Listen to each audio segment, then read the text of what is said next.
This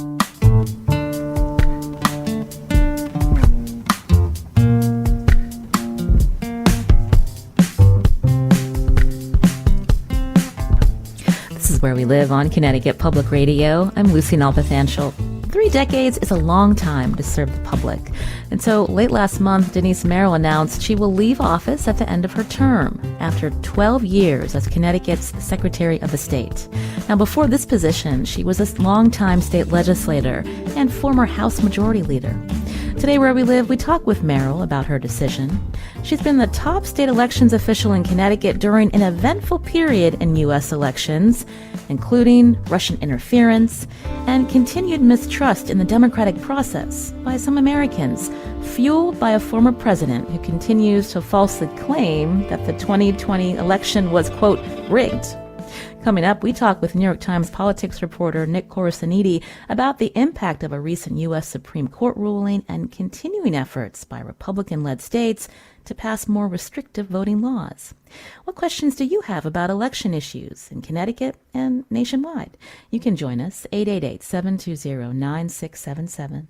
That's 888-720-WNPR. You can share a comment on our Facebook page or find us on Twitter at Where We Live. Secretary of the State Denise Merrill, welcome back to the show.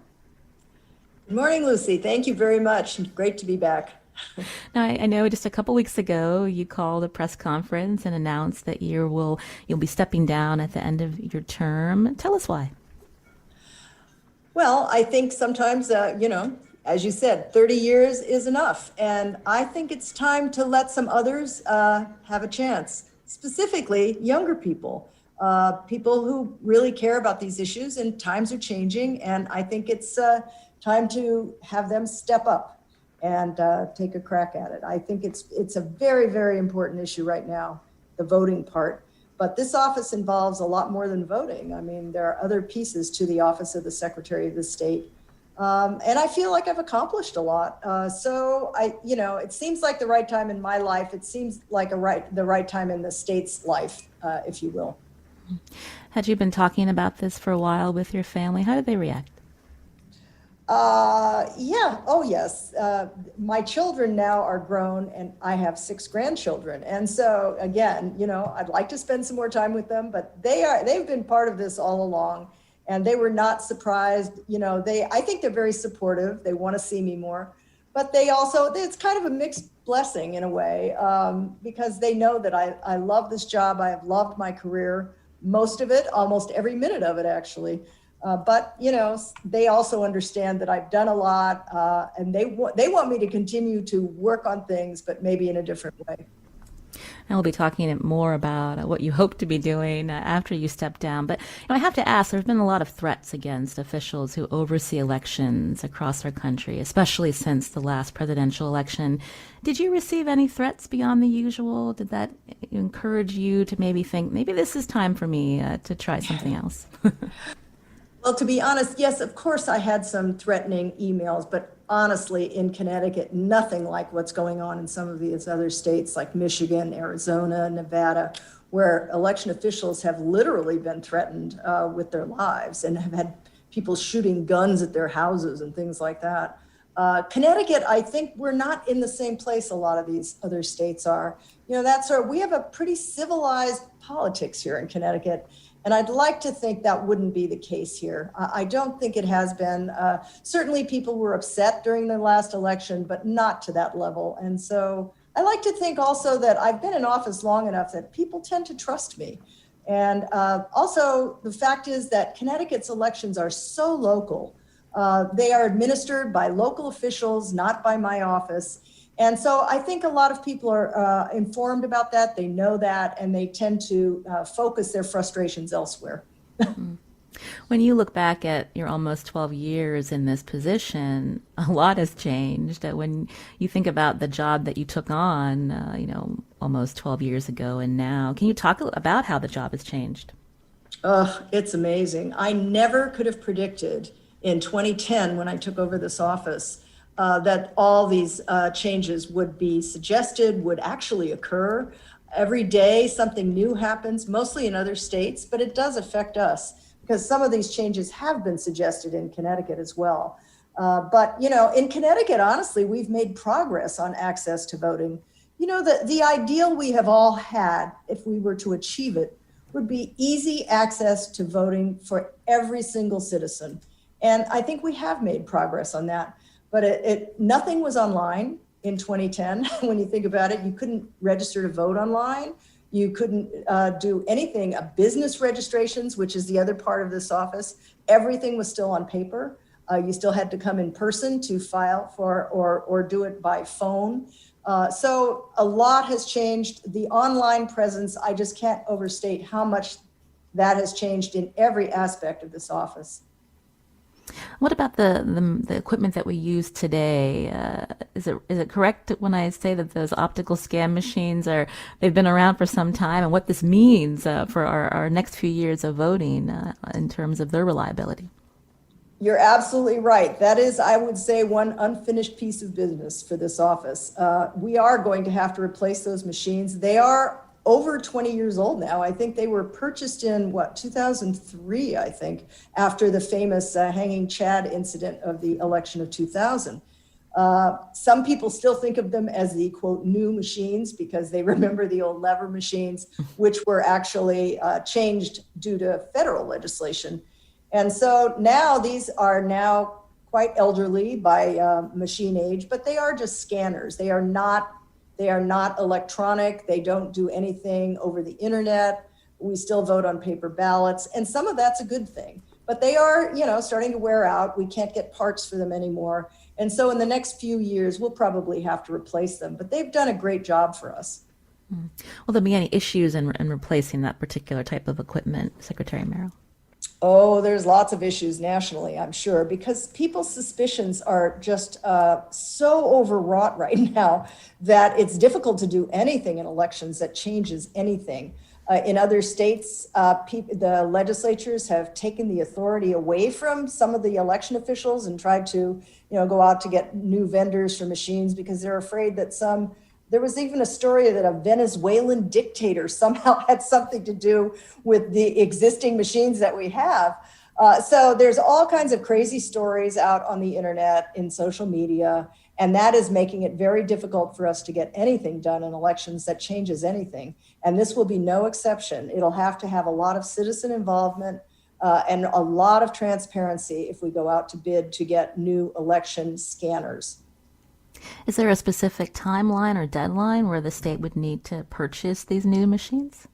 No, my suggestion is in the next 2 or 3 years, we're going to start now on thinking about it because, at some point, these scanners, we won't have extra spare parts anymore. They will start having to be replaced and we won't have the capacity to replace them. So it hasn't happened yet. We're still doing fine. And we do have some extras here at the state and also in some towns. So far, so good, but we certainly need to be ready for that eventuality. And is this something that Connecticut will have to pay for completely? And how expensive are we talking? Well, it's very expensive. The previous ones were purchased by the federal government, and that was the last time that the federal government put significant money into elections.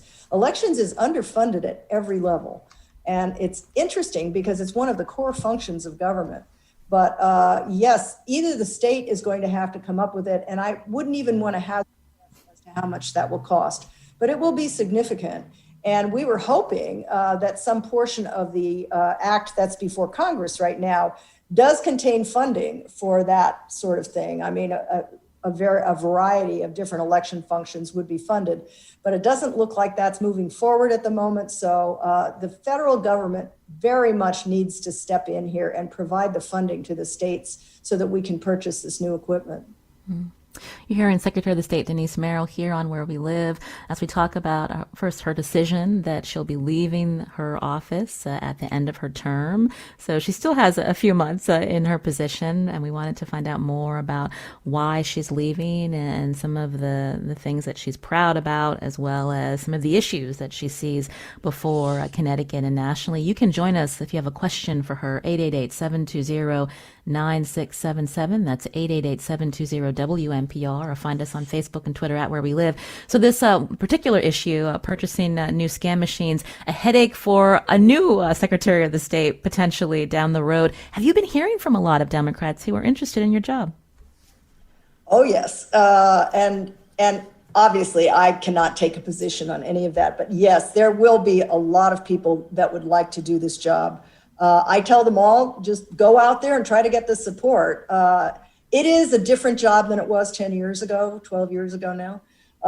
It is extremely important. And the most important factor right now, I think, is that a secretary maintain the trust of the public, because right now, the biggest issue facing us is the distrust the public has in elections.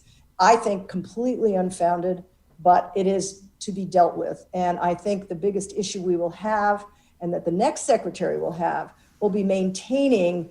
I think in Connecticut, we do better than most states. I think most people in Connecticut do think our elections are well run and well administered. I don't know if that's because, I'd like to think my job has had something to do with it, but it's also that it is very local, that people know that there are registrars and clerks in their town. Connecticut, we tend to vote in person more than most states, and it seems to be kind of a tradition here, even during COVID, where we tried to make it possible for everyone who needed to vote from home would be able to do it. And even then, only 35%, I think it was, of citizens voted by mail. So, I think we do better than most, but that's going to be critical to maintain that trust here in Connecticut. When you look back at your 3 terms as Secretary of the State, what would you say was your biggest mistake? Oh, that's interesting. I think my biggest mistake was not trying to do more to get the ballot measures passed in 2014. In 2014, we managed to get the 2 constitutional amendments, which I guess we're going to talk about later, that would have enabled us to do early voting, in other words, more days of voting, and also easier access to absentee ballots. That measure was on the ballot in 2014, and I felt that my job was to just sort of step aside and let sort of democracy take its process. I didn't realize it really needed more understanding from the public, I think, and maybe its time hadn't come. But in any event, it did not pass, and I feel badly about that, because now we're having to start from scratch and do it all over again. I think this time it's going to pass handily. So let's talk about that. So in a couple of years, a question before voters for early voting. And so is that question, is it easy to understand? And do you think there's been enough attention on the fact that a lot of people want to have this option in our state? I hope so. I think this time it's much more front and center. I mean, you can't go a day without hearing about some form of voting restriction being attempted at least to be put in place in other states. There's been so much attention during COVID to the efficacy of using absentee ballots, for example, here in Connecticut. It was a big change. But now that we've experienced the change, I think voters are much more familiar with the process. They know a lot more about it. No one ever asked much about all this before. No, people in Connecticut and elsewhere just kind of went to vote, and they trusted that it worked. And Americans had almost a touching faith in their elections. And now that it's much more front and center than it was, much more questioned. And so I think it's going to get a lot more attention. And generally, it'll be on the early voting measure will be on the ballot in 2022. And I think it's going to pass quite easily, honestly, because people have more experience with it now. And so the question of early voting, if it were to pass, it's the legislature who then decides exactly how early someone could vote, Secretary Merrill? Yes, how many days, or even how it's done. Certainly, we'd have to change some procedures to make that possible. But, that'll all be dealt with after it's possible to have it happen. We had this debate last year about, well, why can't we say exactly how many days? And then as soon as you put in, let's say we agree, we'll have 5 days of early voting, maybe the weekend before or something like that. There's lots of different, there's like 40 states that are already doing this. So there's lots of different ways you can do it. But then the minute you do that, someone says, well, we can't possibly do it on a Sunday because the town halls aren't open, and that would be a big expense. So rather than go through that debate before it even passes, we decided, We'll just put it on the ballot and say, should Connecticut have more days of voting, period. And it'll be very easy to understand for the voters. And so if it were to pass in 2022, so how soon would that actually be implemented? As soon as the General Assembly could pass implementing legislation, and that would be, that first session. So assuming it passes in the November of 2022, the legislature could act as early as the following session, starting in February, March, April. And if something passes, it would be in place for the municipal election of 2023. Again, you can join us if you have a question about elections moving forward with our Secretary of the State, Denise Merrill, who'll be in office through the end of her term. She's got about 18 months to go, Secretary Merrill. Yes, I keep reminding people of that because I know my announcement was very early. And I did that on purpose because I want to make sure that others have a chance to form campaigns, go out to the public, make their case. I didn't have that, actually. If you go back to 2010, it was actually late in 2009 when U.S. Senator Chris Dodd announced that he was not going to be running. Well, that caused almost like a house of cards, and everyone started shifting positions. I was majority leader at the time and widely believed to be the next Speaker of the House. But I had always wanted this job. I started out at the Secretary of State's office many years ago, and I always did projects on civic education. That's really my first interest in all this, is getting citizens involved in government, getting them to understand what government does and why. And so when this came up, I just jumped at it, much to the chagrin of some who were sort of counting on me being around, because I was still only the second woman who had ever been in leadership in the House.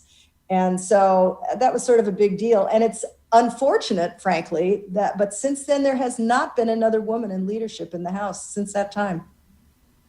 You can join us with your question for Secretary Merrill, 888-720-9677, or find us on Facebook and Twitter at Where We Live. Earlier I asked you what you felt was your biggest mistake in your three terms as Secretary of the State. Let's talk about pandemic voting. Obviously, we're not completely out of COVID just yet. There was a lot of collaboration that needed to happen between registrars and town clerks, and of course, getting guidance from the state. Could that have been smoother? What would have made this situation, this workload for so many, maybe a little less stressful?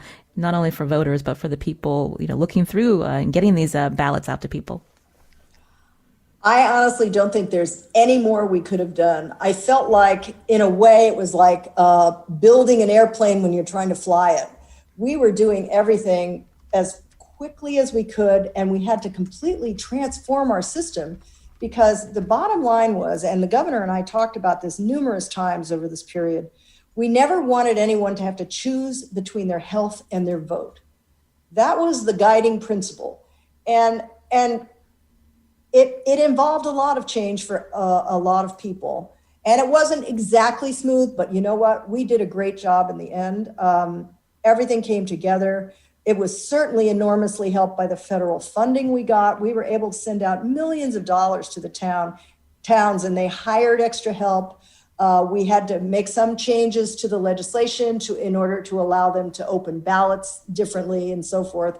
But in the end, and the legislature helped, they ratified all these things.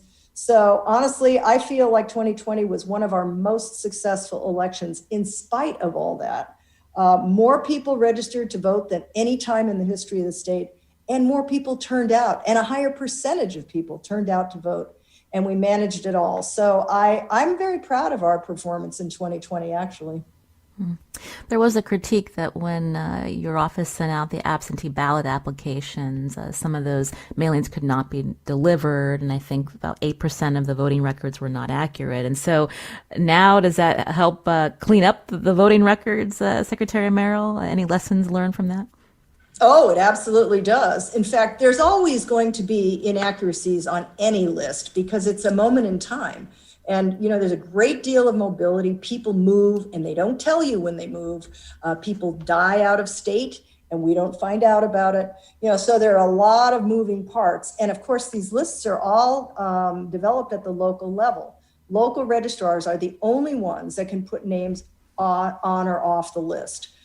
So when we mailed those applications out, and I still feel strongly that was the right thing to do, because so many people in Connecticut didn't realize how to process an absentee ballot. It's pretty complicated because there are lots and lots of checks and balances, which people began to understand when they tried to send these applications back. But yes, it will help us clean up the lists. We took all those returned ones and sent them to the towns. Those will be taken off the list. But I would say, that's actually a very small number of inaccurate names on the list comparatively. We only sent it to active voters. We're very, very careful before we take anyone's name off a voter list. We have to have absolute firsthand information about that. And that's because it's everyone's right to vote. It's a big deal to take someone's name off a list because that may mean they won't get to vote. So given all those restraints, I think it'll be a better list. Actually, our lists are better now than they ever have been in the past because of all this. So that's a good thing. If you're listening to Where We Live on Connecticut Public Radio, I'm Lucy Nalpathanchel. We're going to continue speaking with Connecticut Secretary of the State Denise Merrill after the break and take your questions too. Here's the number, 888-720-9677. That's 888-720-WNPR. Or find us on Facebook and Twitter at Where We Live.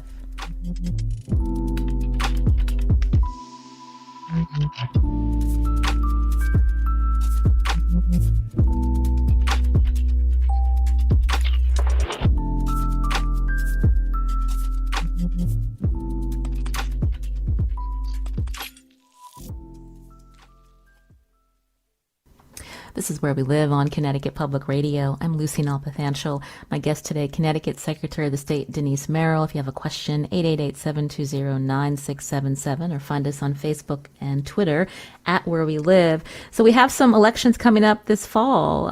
Our Connecticut Public's Ali Oshinsky wanted to know, Secretary Merrill, how will the use of absentee ballots and drop boxes rather be different from the years prior to COVID? Yes, actually, as a result of some legislation that just passed, those ballot boxes, which were very popular in 2020, and they were a first-time a fixture for our state, they will be back in a permanent way so that people who are voting by absentee ballot will be able to drop those ballots in these drop boxes for the municipal as well as future elections. So that was a big change, and a very positive one, I think.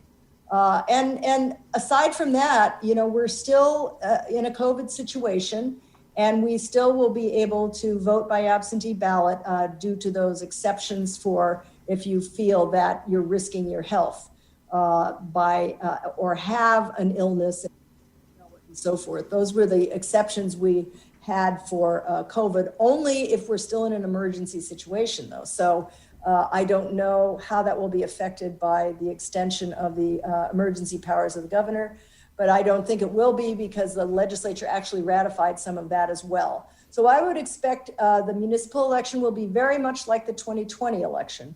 There'll be the ballot boxes and you will be able to get access to absentee ballots.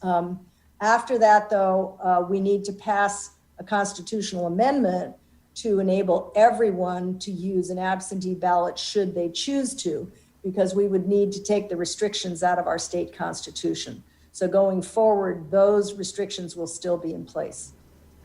So that question will be before voters potentially in 2024, and then will legislature have to approve it yet again?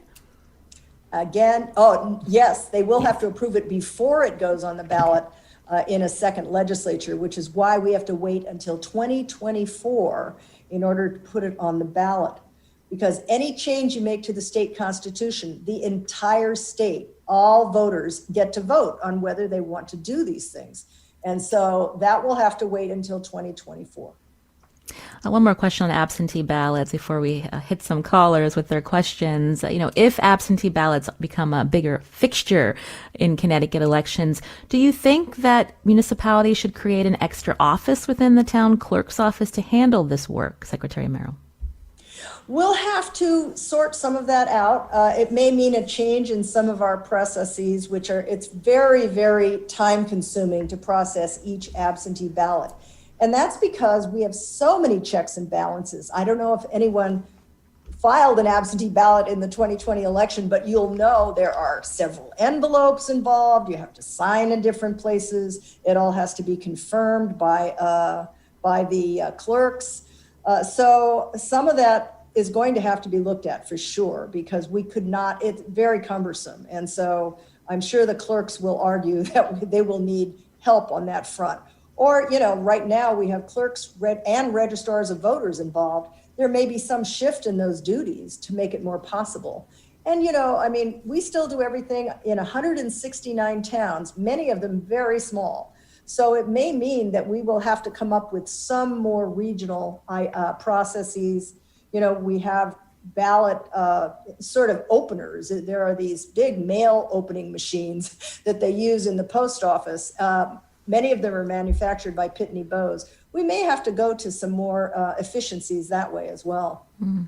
And how would a regional process work when we have such a decentralized process now? I'm just curious what the legislature's role and your office role would be in that. Oh, that would all have to be done by the legislature. They would have to come up with a process that would make it easier on the towns to be able to process if there are a lot of absentee ballots. I'm still not convinced that many people will file absentee ballots even if they can.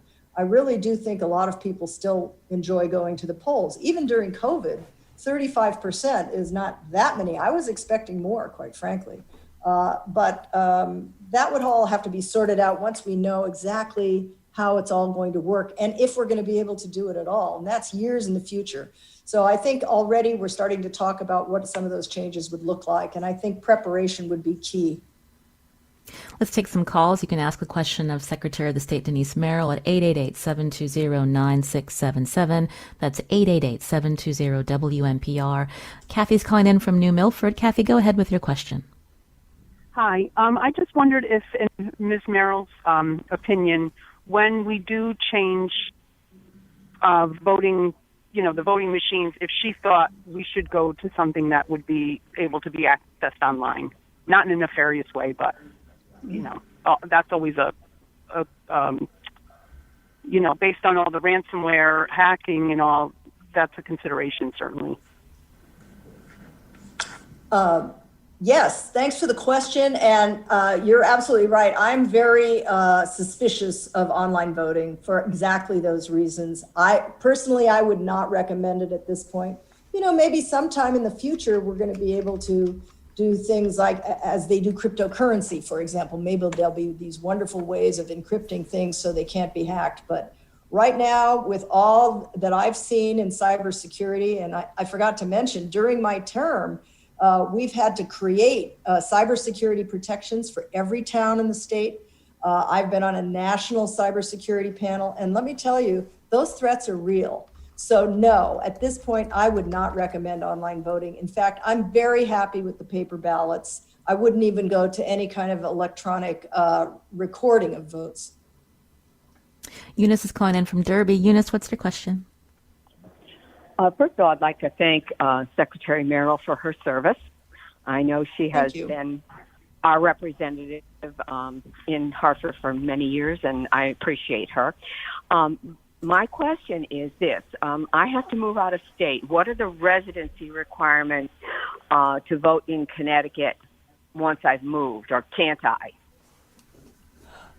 I? Thanks for the question, and thank you very much for your compliments.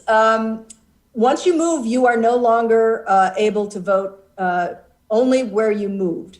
So you would have to re-register in that. If it's out of state, you would have to re-register. And I would recommend doing it pretty immediately.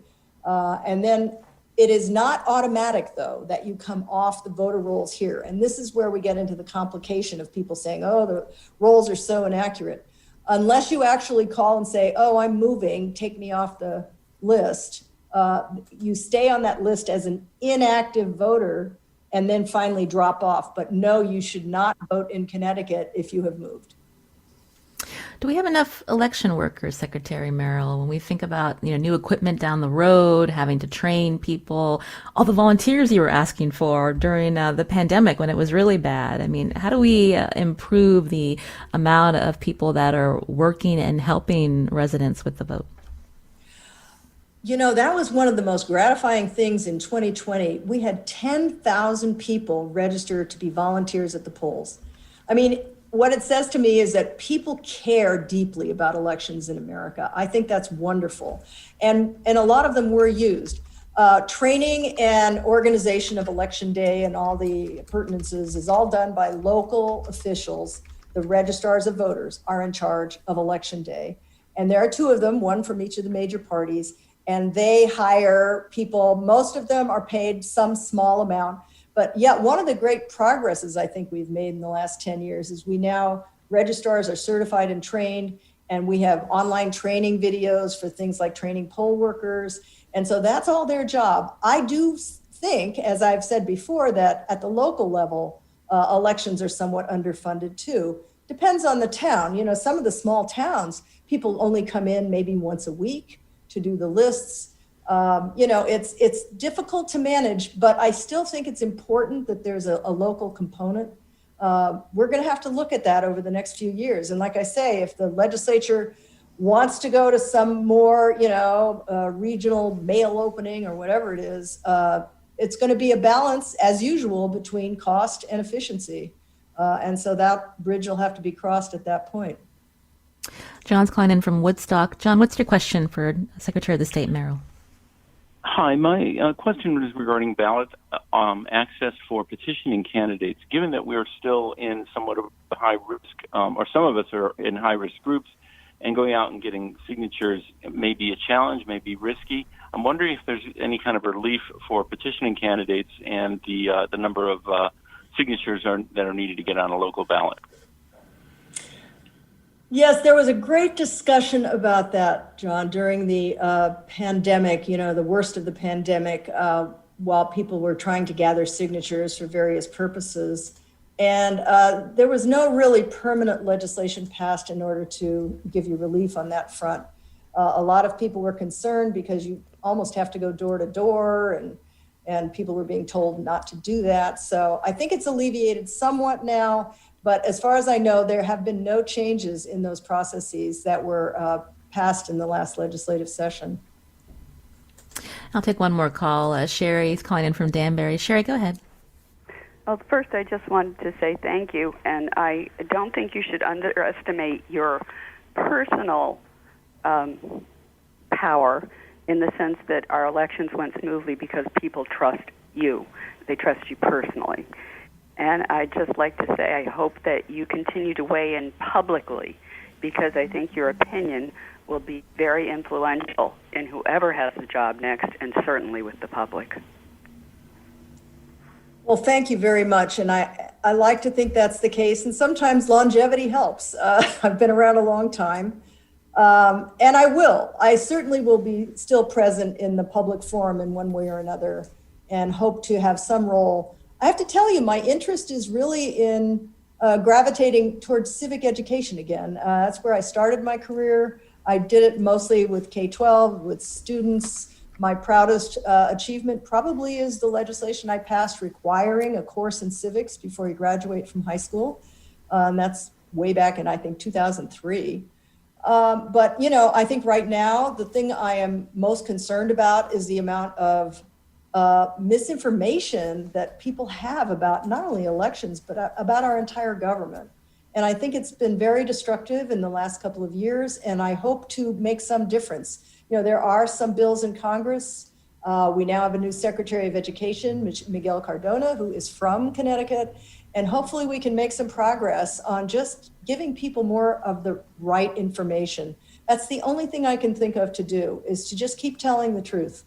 And, I think, as I said before, people never asked many questions about the process of elections. They always just sort of trusted that it was going on the right way. And I think by and large, they were right. So that's all I can think of to do. And I hope to make some difference in that community. Well, coming up, we're going to be speaking with a New York Times reporter about this latest Supreme Court ruling, and also efforts by some Republican states to make voting more restrictive. And I'm wondering if you could talk about this court ruling and what you see will be the impact on voting rights across our country, Secretary Merrill. Yes, and I'm so glad you're having someone on who really knows the ins and outs of the actual case. For me, it was just another volley, another nail in the coffin, if you will, of voting rights, because the Voting Rights Act, traditionally, we were most concerned about sections 4 and 5 earlier and the incursions that were made on that. But the whole purpose of the Voting Rights Act, which I think was one of the seminal pieces of civil rights legislation in the country, was to prevent discrimination, was to prevent the passage of laws that would discriminate against either certain groups or everyone. And it was discouraging, to say the least, to see them really take away those protections from Section 2 now, which was the way that people could bring lawsuits based on discriminatory practices. And this one happened to be in Arizona, and it happened to be mostly about Native Americans, I believe. But, I look forward to that discussion. But I'll tell you, I have colleagues, for example, Katie Hobbs in Arizona, the Secretary of State there, and Jocelyn Benson, my friend in Michigan. And what they're seeing in those states where the legislature is stepping in and passing laws that are clearly discriminatory, and in some cases, even in Republican states where they have Republican secretaries of state, as in Nevada and Louisiana and Georgia, where they're attacking the Republican secretaries for certifying the election. And I never thought I'd see this in this country. The hallmark of America has been that we trust the elections and we go forward in a democratic way, and accept the results. That's the only thing that makes any difference between us and every other country who also, lots of countries have elections. Not all of them abide by the results or allow any kind of true contest. So this has been shocking to me and many, many millions of others, I'm sure.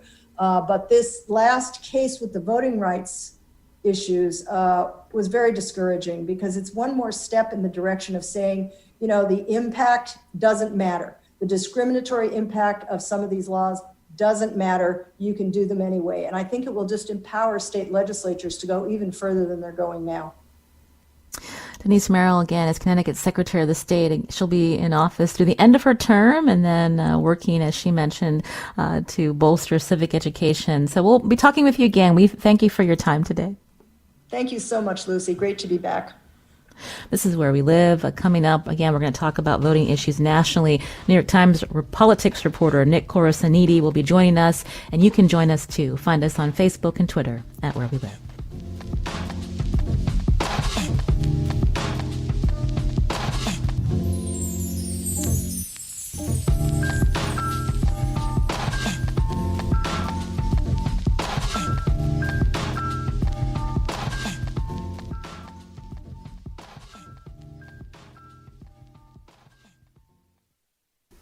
This is Where We Live on Connecticut Public Radio. I'm Lucy Nalpathanchel. There's a lot happening around voting nationwide, including an important U.S. Supreme Court decision and efforts by Republicans in some states to put more restrictive voting rules in place.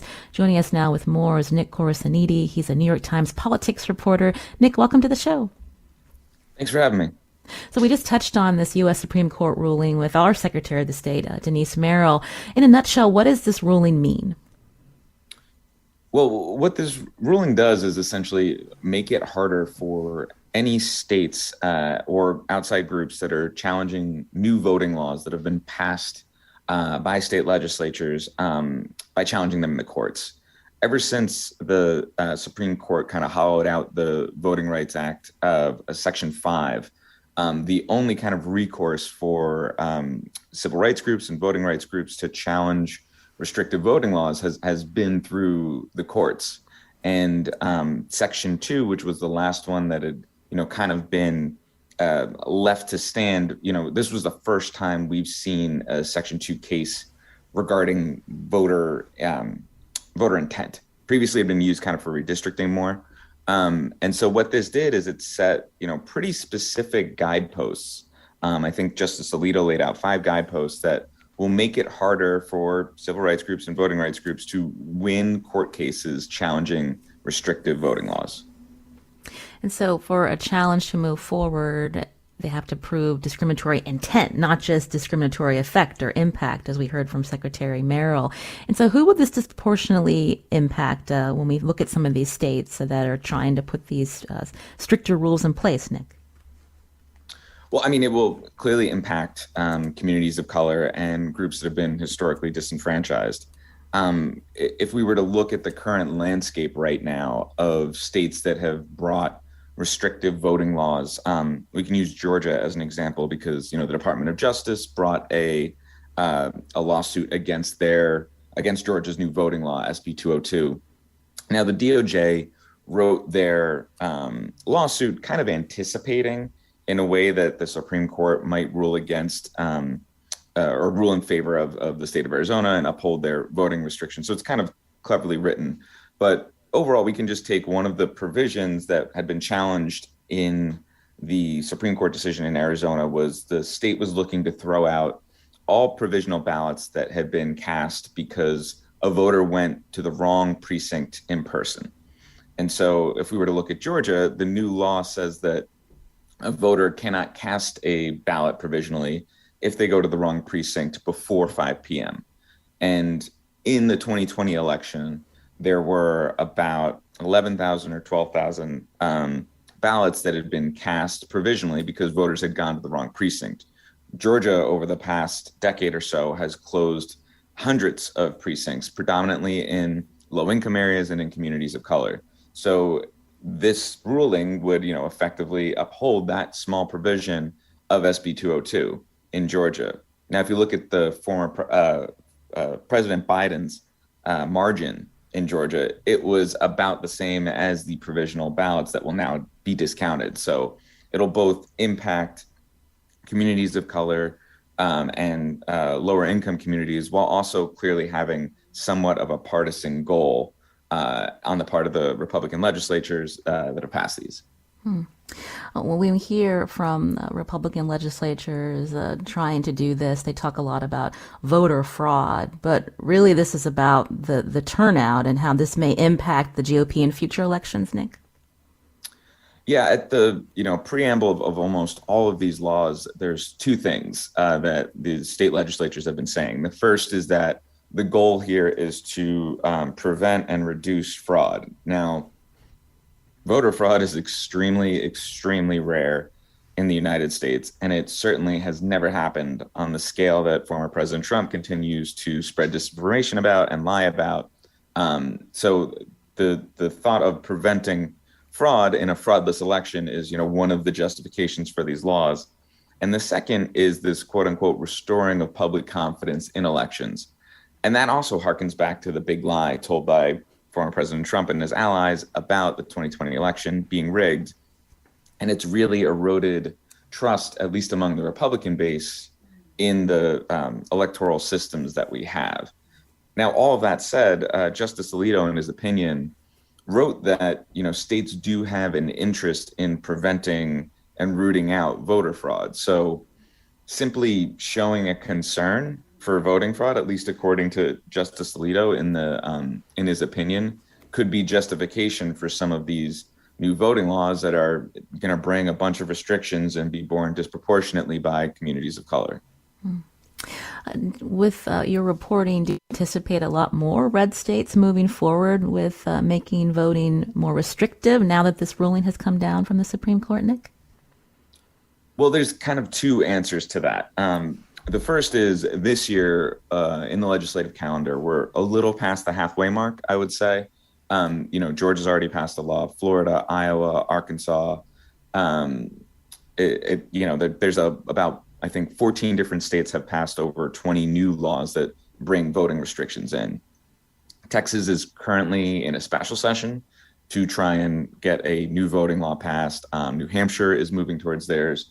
Michigan is working on a kind of citizen petition workaround of a likely governor's veto there. So there's a few more coming.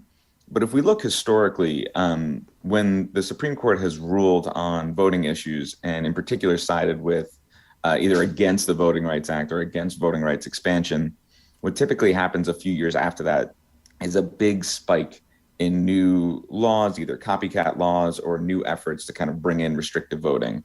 And the example that people cite is the decision in 2008 to uphold a new voter ID law in Indiana. And it was a pretty strict, specific voter ID law that the Supreme Court said was legal.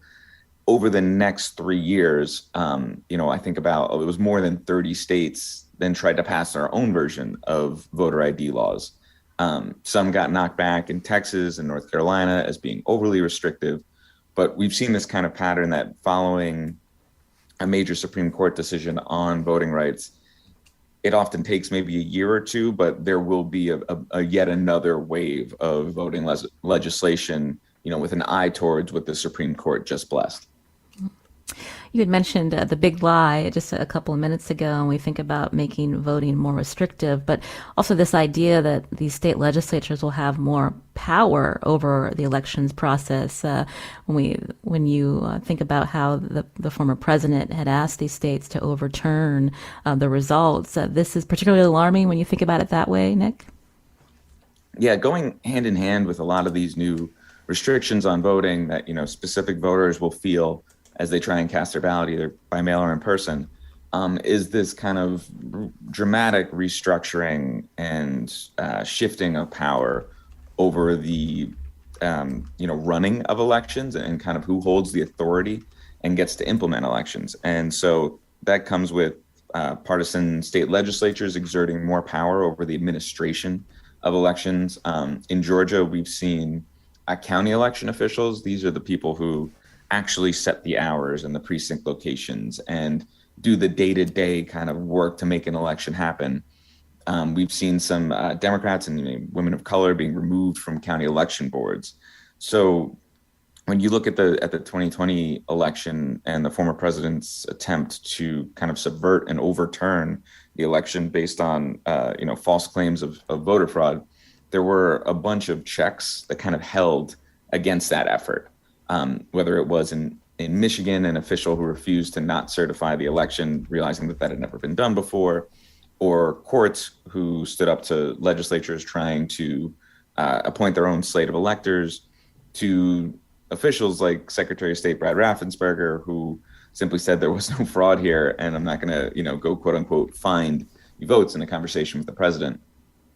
If the election were to be held again under these new laws, it's not to necessarily say that all those checks would break, but it would certainly add to the turmoil and, possibly find a few states that do break. And that would just inject a whole nother level of uncertainty and, kind of remove the nonpartisan faction of our electoral system. You've been hearing Nick Corasaniti again. He's a politics reporter for the New York Times. Nick, thank you for the context. We appreciate it. Oh, thanks for having me. This is Where We Live. I'm Lucy Nalpathanchel. Today's show produced by Matt Dwyer with help from Carmen Baskoff. Our technical producer is Kat Pastor. Now, I really love talking to people who are doing important work and who are experts in their field, but there are also people who are making an impact in your community. It has nothing to do with their titles or expertise, and I want to hear about them. Whether it was in the pandemic or long before, how have they helped you? The people who make your community great. You can email me, lucy@ctpublic.org. Tell me about them, and in the months ahead, the person you nominate may be featured on the show. We'll be back tomorrow.